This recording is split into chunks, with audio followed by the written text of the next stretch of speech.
Breaking news liquor కేసులో big boss ఎవరనే అంశంపై విచారణ చేస్తూ కొన్ని ఆధారాలు సేకరించింది సిట్. మాజీ సీఎం జగన్ కి నోటీసులు ఇచ్చే అంశంపై ప్రభుత్వంపై సంప్రదింపులు చేస్తుంది.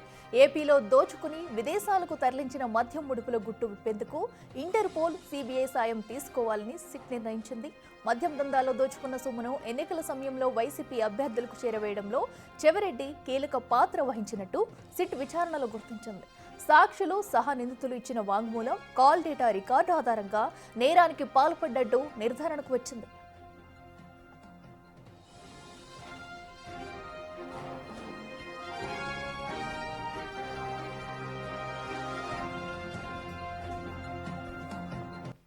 వైసీపీ హయాంలో మద్యం కుంభకోణం ఖండాంతరాలు దాటింది. ఏపీలో దోచుకున్న డబ్బు చాలా దేశాలకు తరలింది. వాటి మూలాలను వెలికితీయడానికి ఇంటర్పోల్, సిబిఐ సాయం తీసుకుంటామని సిట్ అధికారులు చెబుతున్నారు.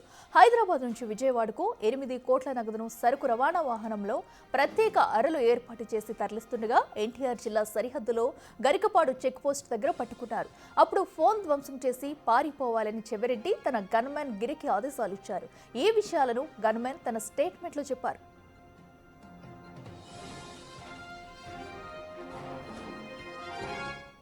ఇదే అంశానికి సంబంధించి మరింత సమాచారం మా ప్రతినిధి శివ లైవ్లో అందిస్తారే. శివ, చెప్పండి. అటు ఏపీ లిక్కర్ స్కామ్ జగన్ మెడకు చుట్టుకున్నట్టుగా కూడా తెలుస్తుంది. అసలు మరో పక్కన పోలీసులు కూడా ఆయనకు నోటీసులు ఇచ్చేందుకు ఇప్పటికే చర్యలు తీసుకున్నట్టు కూడా సమాచారం అందుతుంది. పూర్తి డీటెయిల్స్ ఏంటి?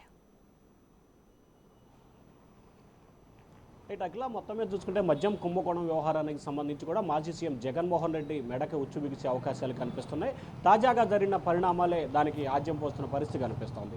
ఇక ఏదైతే 4 రోజుల క్రితం సిట్ అధికారులు 305 పేజీల ఛార్జ్ షీట్ దాఖలు చేశారో దీంట్లో అనేక అంశాలకు సంబంధించి అనేక సందర్భాల్లో కూడా మాజీ సీఎం జగన్మోహన్ రెడ్డి పేరును ప్రస్తావించిన పరిస్థితి కనిపించింది.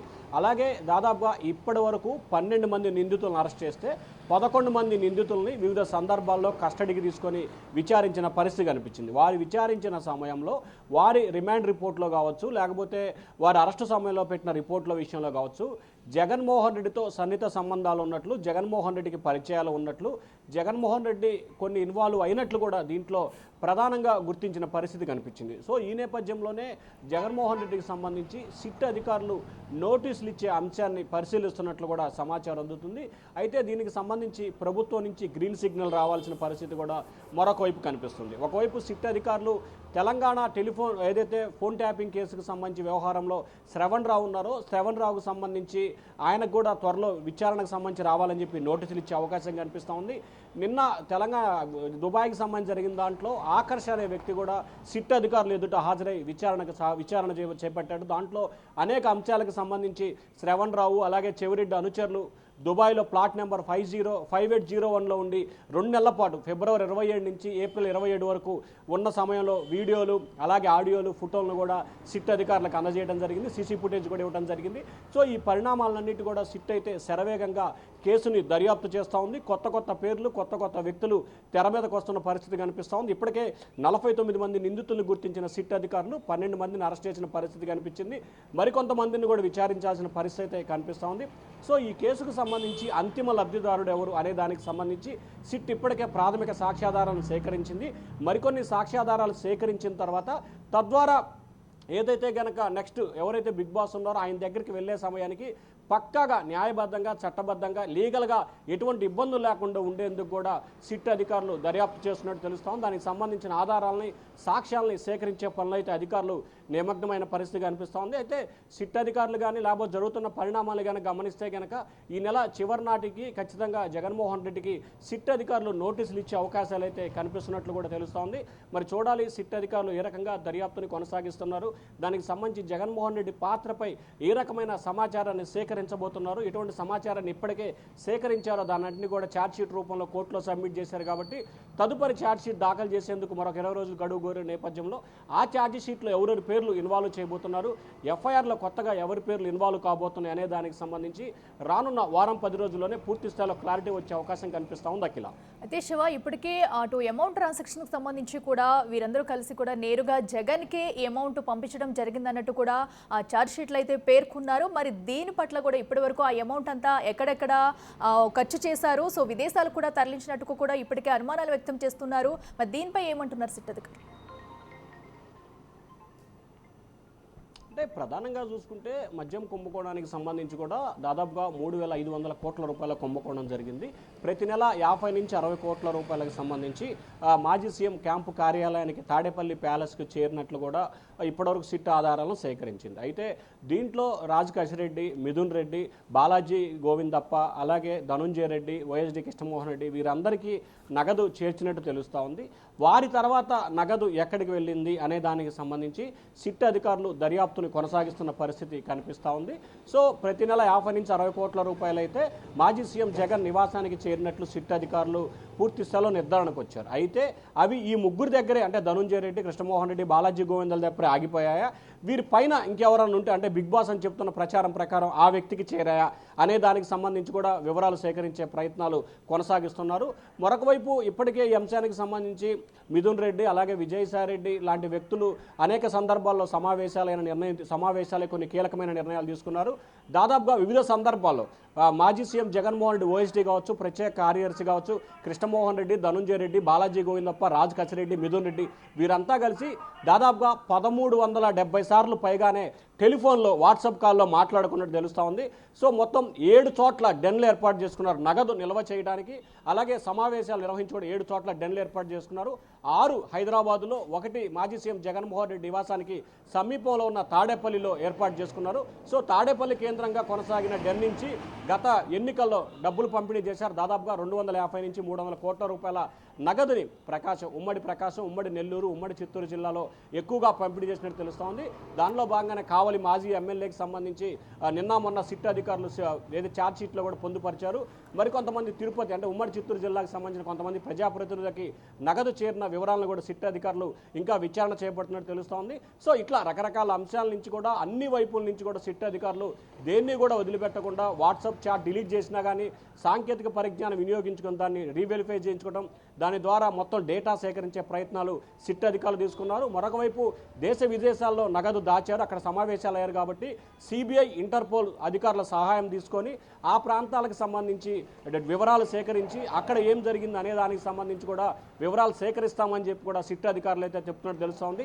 సో రానున్న రోజుల్లోనే ఈ కేసుకు సంబంధించి సిబిఐ అలాగే ఇంటర్పోల్ సహకారం తీసుకొని దుబాయ్లో జరిగిన వ్యవహారాలన్నిటికి సంబంధించి విచారణ చేపట్టాలని చెప్పి కూడా సిట్ అధికారులు నిర్ణయం తీసుకున్నట్టు తెలుస్తోంది. అఖిల, అయితే శివ, అటు ఇప్పటికే ఈ బిగ్ బాస్ ఎవరనే దానిపై కూడా సిట్ అయితే ఫోకస్ పెట్టింది. అయితే జగనే దీనికి ప్రధాన కారణం అంటూ కూడా అటు సిట్టు భావిస్తుందా? ఒకవేళ జగన్కి నోటీసులు ఇచ్చి విచారిస్తే ఈ కేసు ఒక కొలిక్కి వస్తుందనుకోవచ్చా?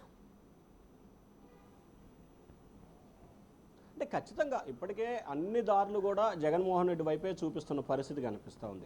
అయితే జగన్మోహన్ రెడ్డికి నోటీసులు ఇవ్వడానికి ముందుగా సిట్ అధికారులు పూర్తి స్థాయిలో సాక్ష్యాధారాలను సేకరించాల్సిన పరిస్థితి కనిపిస్తూ ఉంది. ఇప్పటికే చాలా వరకు సాక్ష్యాధారాలను సేకరించారు. అలాగే ఏదైతే సిట్ అధికారులు 305 పేజీలో దాఖలు చేసిన ఛార్జ్ షీట్లో కూడా జగన్మోహన్ రెడ్డి పేరు ఇన్వాల్వ్ అయిన పరిస్థితి. సో ఈ నేపథ్యంలోనే ఖచ్చితంగా రానున్న వారం 10 రోజుల్లోనే మాజీ సీఎం జగన్కి సిట్ అధికారులు విచారణకు రావాలని చెప్పి నోటీసులు ఇస్తారని చెప్పి కూడా సిట్ అధికారులు అయితే, అంటే డైరెక్ట్గా చెప్పట్లేదు, ఆఫ్ ది రికార్డుగా సమాచారం అందుతుంది. దీనికి సంబంధించి కూడా న్యాయ నిపుణులతో సంప్రదింపులు జరుపుతున్నారు. ఆయనకి నోటీస్ ఇస్తే ఎటువంటి పరిణామాలు చోటు చేసుకుంటున్నాయి, ఆయన విచారణకు వస్తాడా లేకపోతే వీళ్ళే వెళ్ళి విచారణ చేయాలా, అలాగే ఆయన విచారణకు సహకరిస్తారా లేదా, ఈ లోపల విచారణకు రమ్మని నోటీస్ ఇస్తే కోర్టుకు వెళ్తే ఏం చేయాలి, ఇట్లా రకరకాల అంశాలకు సంబంధించి కూడా న్యాయ నిపుణులతో సిట్ అధికారులు అలాగే ప్రభుత్వంతో కూడా రెండు వైపులా సంప్రదింపులు జరుపుతున్నారు సిట్ అధికారులు. సో ఓవరాల్గా ఈ వ్యవహారానికి సంబంధించి కూడా అంతిమ లబ్ధిదారుడు జగన్ అనే దానికి సంబంధించి కొంతవరకు అయితే సిట్ అధికారులు ఆధారాలను సేకరించారు. సో ఆయన కనుక విచారిస్తే దాదాపుగా ఈ కేసుకు సంబంధించి ఎవరు కర్త, ఎవరు కర్మ, ఎవరు క్రియ అనే దానికి సంబంధించి కూడా క్లారిటీ వచ్చే అవకాశాలు అయితే కనిపిస్తున్నాయి. అఖిల, శివ, అయితే మరో పక్కన చూసుకున్నట్టయితే ఇప్పటి వరకు ఈ కేసులో ఎఫ్ఐఆర్ నమోదు చేసిన వారందరిలో కూడా కీలక నేతలందరినీ కూడా పోలీసులు అదుపులోకి తీసుకున్నారు, విచారిస్తున్నారు. మరో పక్కన విజయసాయిరెడ్డి పాత్ర కూడా ఈ కేసులో ఉంది. ఇప్పటికే ఆయన్ని 2 సార్లు కూడా విచారించారు. అయితే ఆయన నుంచి మరొకసారి ఏమైనా విచారించే అవకాశం ఉందా? అంటే ఖచ్చితంగా ఈ కేసుకు సంబంధించి కూడా సంబంధం లేకపోయినా కానీ ఈ తతంగాన్ని, ఈ వ్యవహారాన్ని కూడా బయటపెట్టింది మాజీ ఎంపీ విజయసాయిరెడ్డి. సో ఆయన ఏదైతే కాకినాడ పోర్టు వ్యవహారానికి సంబంధించి విచారణకు వచ్చిన సమయంలో లిక్కర్ వ్యవహారం మొత్తం కూడా ఆయన మీడియా సాక్షిగా బయటపెట్టాడు. దానికి కర్త, కర్మక్రియ కసిరెడ్డి రాజశేఖర్ అని చెప్పి బహిరంగానే చెప్పారు. సిట్ అధికారులు ఆయనకి 2 సార్లు నోటీస్ ఇచ్చారు, ఒకసారి విచారణకు హాజరయ్యారు. మొన్న ఈ నెల 9వ తేదీన విచారణకు రమ్మన్న సమయంలో కూడా ఆయన విచారణకి అనారోగ్య కారణాలతో రాలేనని చెప్పి చెప్పారు. సో సిట్ అధికారులు ఈ వారం 10 రోజుల్లో కూడా మరొకసారి ఆయనకి నోటీసులు ఇచ్చి విచారణకు పిలిచే అవకాశం కనిపిస్తోంది. ఎందుకంటే ఇప్పటి వరకు ఈ దాదాపుగా 49 మంది నిందితుల్ని గుర్తించారు, ఎఫ్ఐఆర్లో నమోదు చేశారు. 12 మంది నిందితుల్ని అరెస్ట్ చేసి రిమాండ్కి పంపారు. 11 మంది నిందితుల దగ్గర నుంచి వివిధ రకాల సాక్ష్యాలు సేకరించి, అంటే వారందరినీ కూడా ఒక్కొక్కరిని ఒకసారి 2 సార్లు కస్టడీకి తీసుకొని వారి వద్ద నుంచి పూర్తి స్థాయిలో డేటా కూడా సేకరించారు. సో ఈ నేపథ్యంలో వారు ఇచ్చిన డేటా, అలాగే రేపు ఎల్లుండిలో మిథున్ రెడ్డిని కూడా కస్టడీకి కావాలని చెప్పి కోర్టుకి పిటిషన్ వేశారు. కాబట్టి దానిపై కూడా తీర్పు వెలువరించి ఆయన్ని కూడా 2-3 రోజులు కస్టడీ తీసుకునే అవకాశం కనిపిస్తోంది.